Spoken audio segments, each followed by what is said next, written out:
اعوذ باللہ من الشیطان الرجیم۔ پناہ مانگتا ہوں میں اللہ کی شیطان مردود کے شر سے۔ ان الذين آمنوا والذين هادوا والنصارى والصابئين من آمن بالله واليوم الآخر وعمل صالحا فلهم أجرهم عند ربهم ولا خوف عليهم ولا هم يحزنون۔ بے شک جو لوگ ایمان لائے اور جو یہودی ہوئے اور نصارہ اور صابی، ان میں سے جو کوئی اللہ اور یوم آخرت پر ایمان لے آیا اور اس نے نیک عمل کیا تو ان سب کا اجر اللہ کے پاس ہے، اور ان کے لیے نہ کوئی خوف ہے اور نہ وہ غمگین ہوں گے۔ حاشیہ نمبر 63۔ اللہ تعالیٰ کا پسندیدہ دین اسلام ہے اور شرک سے پاک ایمان اس کی اساس ہے۔ امت میں بگاڑ کے بعد لوگوں کا ایمان شرک آلود ہو جاتا ہے اور وہ صراط مستقیم سے دور ہو کر گمراہ فرقوں میں بٹ جاتے ہیں۔ اللہ ان کی رہنمائی کے لیے اپنے کسی نبی کو بھیجتا ہے جو گروہوں میں بٹی ہوئی انسانیت کو توحید کی بنیاد پر دوبارہ یکجا کر کے ایک قوم بنا دیتا ہے۔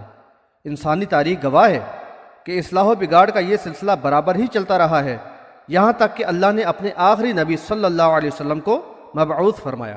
اب جس کسی نے آپ صلی اللہ علیہ وسلم کی دعوت پر لبیک کہا تو وہ پہلے خواہ کسی بھی فرقے یا مسلک سے وابستہ رہا ہو، لیکن اب ایمان کی نعمت پا کر اللہ کی رحمت و اجر کا مستحق ہو جاتا ہے۔ اس کی مزید وضاحت نبی صلی اللہ علیہ وسلم کی اس قول سے بھی ہوتی ہے کہ اس امت میں کوئی یہودی ہو یا نصرانی ہو، وہ اگر میری بات سن لے اور پھر بھی مجھ پر ایمان نہ لائے تو وہ جہنم میں جائے گا۔ بحوالہ مسلم کتاب الایمان۔ بالفاظ دیگر اس دعوت حق کے اٹھنے کے بعد بھی فرقوں سے وابستہ رہنے والے جہنم سے نہ بچ سکیں گے۔ بعض لوگ اس آیت کی غلط تعویل کر کے یہ فریب دینے کی کوشش کرتے ہیں کہ نجات کے لیے اللہ اور یوم آخرت پر ایمان کافی ہے اور رسول پر ایمان لانا ضروری نہیں۔ یہ مغالطہ آرائی ہے۔ اللہ پر ایمان لانے والے کو کھلے دل سے اس کے رسول اور بھیجی ہوئی کتابوں پر ایمان لانا لازمی ہے، ورنہ اس کا اللہ پر ایمان کا دعویٰ باطل قرار پائے گا۔ جن فرقوں کا اس آیت میں ذکر ہے ان میں سے بنی اسرائیل نے تو اپنی پہچان یہود نام سے کرائی، عیسیٰ علیہ السلام کو ماننے کا دعویٰ کرنے والے نصارہ کہلائے۔ البتہ صابی ان گروہوں سے علیحدہ مسلک کے لوگ تھے، ان کے بارے میں بے شمار اقوال ہیں۔ ممکن ہے کہ وہ کواکب یا ملائکہ پرستی کے مرض میں مبتلا ہوں یا کسی اور قدیم مذہب سے اپنے آپ کو وابستہ کرتے ہوں۔ واللہ اعلم بالصواب۔ مشرکین مکہ اپنے دین سے پھر جانے والے کو بھی صابی کہتے تھے۔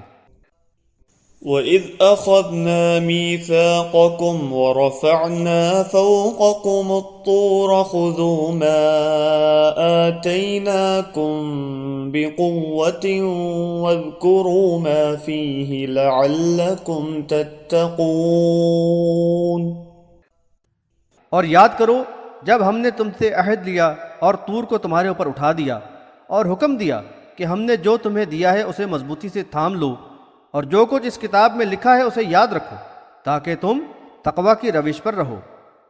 حاشیہ نمبر 64۔ بنی اسرائیل کی ہدایت کے لیے اللہ تعالیٰ نے اپنے احکامات کو تورات کی شکل میں نازل فرمایا اور ان سے اس کی پیروی کرنے کا عہد لیا۔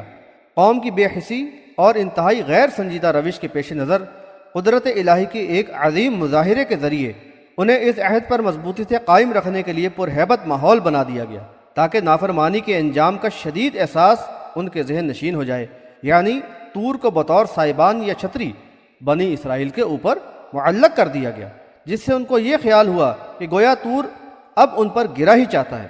بحوالہ سورہ الاعراف آیت نمبر 171۔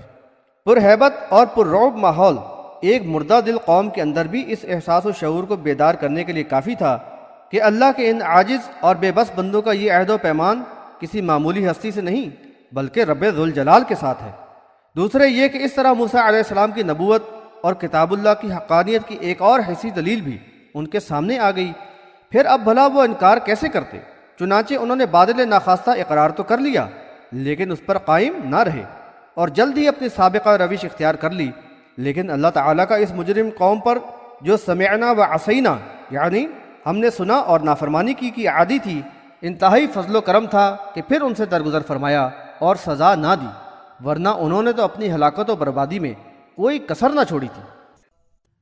ثم توليتم من بعد ذلك فلولا فضل الله عليكم ورحمته لكنتم من الخاسرين۔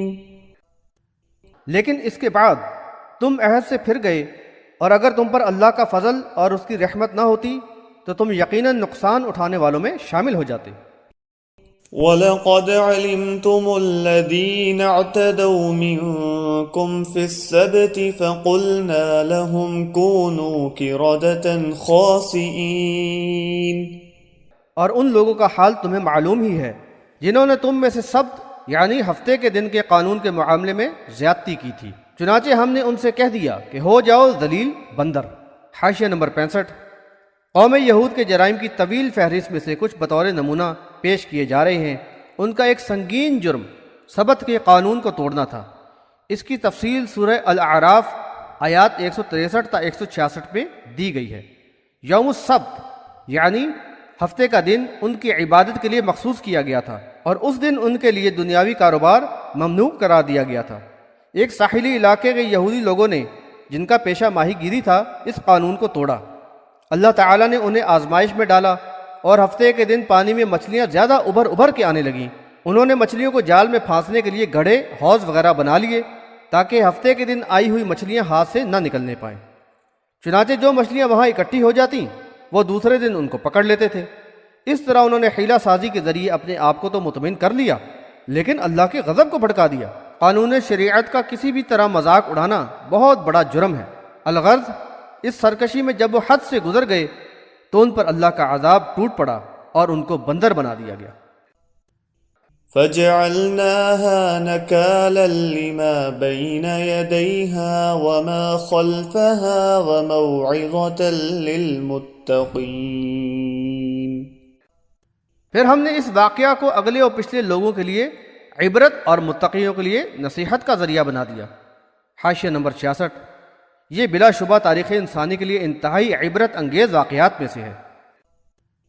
وَإِذْ قَالَ مُوسَى لِقَوْمِهِ إِنَّ اللَّهَ يَأْمُرُكُمْ أَن تَذْبَحُوا بَقَرَةً قَالُوا أَتَتَّخِذُنَا هُزُوًا قَالَ أَعُوذُ بِاللَّهِ أَنْ أَكُونَ مِنَ الْجَاهِلِينَ۔ اور جب موسیٰ نے اپنی قوم سے کہا کہ اللہ تعالیٰ تمہیں حکم دیتا ہے کہ ایک گائے ذبح کرو، انہوں نے کہا کہ کیا آپ ہمارے ساتھ مذاق کر رہے ہیں؟ موسیٰ نے کہا کہ میں اللہ کی پناہ چاہتا ہوں کہ میں جاہلوں میں سے ہو جاؤں۔ حاشیہ نمبر 67۔ ان آیات میں بنی اسرائیل کی تاریخ کا ایک واقعہ بیان کر کے ان کی غیر سنجیدہ روش اور حیلہ ساز فطرت کی تصویر کشی کی گئی ہے۔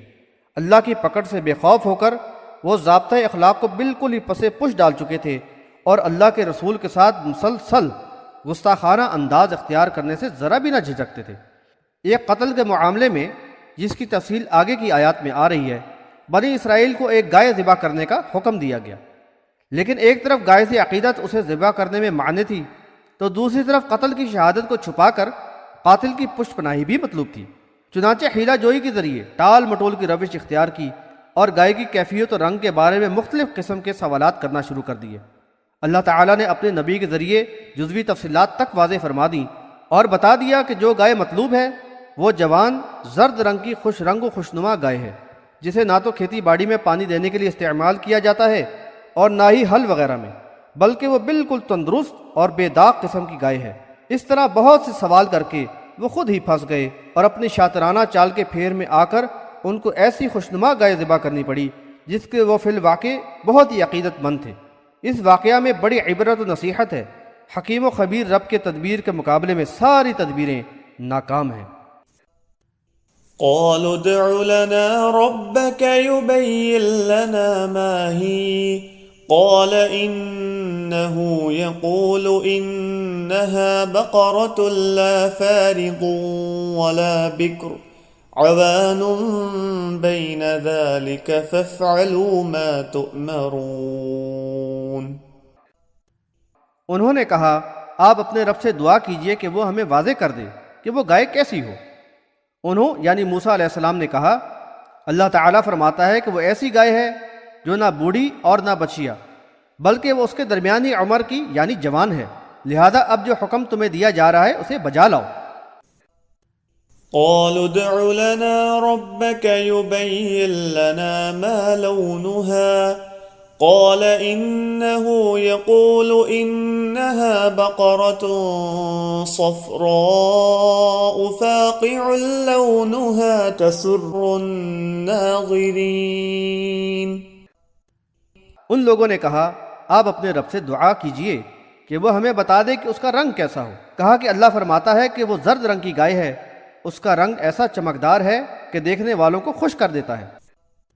قالوا ادع لنا ربك يبين لنا ما هي إن البقرة شابه علينا وإنا إن شاء الله لمهتدون۔ انہوں نے کہا کہ آپ اپنے رب سے دعا کیجئے کہ وہ ہمیں واضح کر کے بتا دے کہ وہ کیسی گائے ہو، اس گائے نے تو ہمیں شبے میں ڈال دیا ہے، اور اگر اللہ نے چاہا تو اس مرتبہ ضرور ہم ہدایت پانے والے ہو جائیں گے۔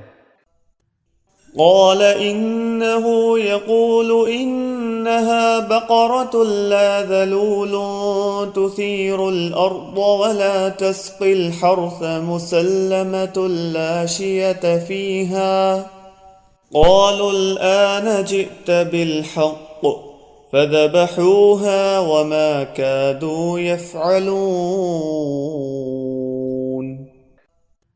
موسیٰ نے کہا کہ اللہ تعالیٰ فرماتا ہے کہ وہ ایسی گائے ہے جس سے نہ تو کام لیا جاتا ہے، نہ وہ زمین میں ہل چلانے والی ہے، اور نہ کھیتوں میں پانی دینے والی ہے، بلکہ وہ تندرست اور بے داغ ہے۔ انہوں نے کہا، اب آپ نے حق بیان کر دیا، پھر انہوں نے اسے ذبح کر ہی دیا، گو کہ وہ یہ کام کرنے والے نہ تھے۔